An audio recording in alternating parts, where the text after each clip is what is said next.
হেই curious people, সম্প্রতি মুক্তি পাওয়া ডাকয়েট আ লাভ স্টোরি প্রেম, বিশ্বাসঘাতকতা, প্রতিশোধ আর অপরাধকে একসাথে মিশিয়ে বানানো একটি অ্যাকশন রোম্যান্টিক ড্রামা।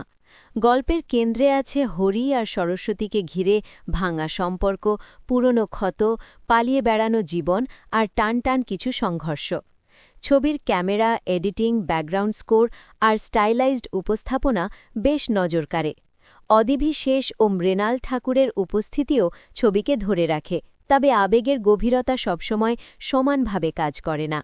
কিছু জায়গায় গতি কমে যায়, আর কিছু চরিত্রকে আরও ভালোভাবে ব্যবহার করা যেত। তবুও প্রেম, ধোঁকা, রিভেঞ্জ আর স্টাইলাইজ থ্রিলারধর্মী গল্প পছন্দ করলে এই ছবি একবার দেখা যেতে পারে। নির্মাতা পরিচালনা শেনেল ডিও, কাস্ট আদিবি শেষ, মৃণাল ঠাকুর, অনুরাগ কাশ্যপ, প্রকাশ রাজ, আতুল কুলকার্নি।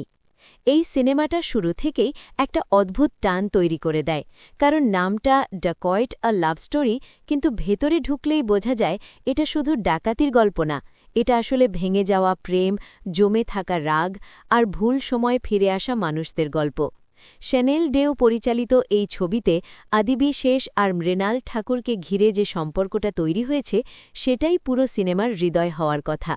সেই জায়গায় ছবিটা কখনো খুব কাছে টেনে নেয়, আবার কখনো খানিকটা দূরেও সরিয়ে দেয়, কারণ তাদের গল্পে প্রেম আছে, ধোঁকা আছে, প্রতিশোধ আছে, কিন্তু সেই আবেগ সব জায়গায় সমান জোরে আঘাত করে না।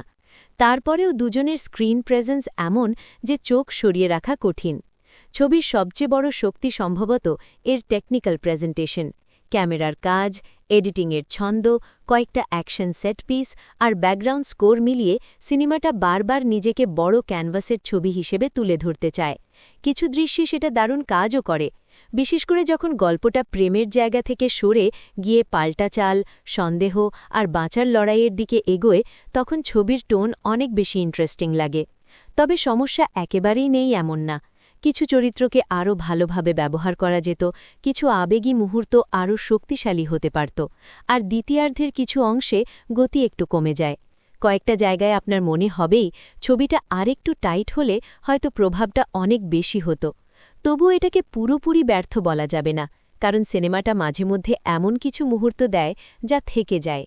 যদি আপনি এমন গল্প পছন্দ করেন যেখানে প্রেম আর প্রতিশোধ পাশাপাশি হাঁটে, যেখানে সম্পর্কের ভাঙন থেকেই থ্রিল তৈরি হয়, আর যেখানে চরিত্ররা একে অন্যকে পুরোপুরি বিশ্বাসও করতে পারে না, আবার ছাড়তেও পারে না, তাহলে এই ছবিটা আপনার আগ্রহ ধরে রাখতে পারে।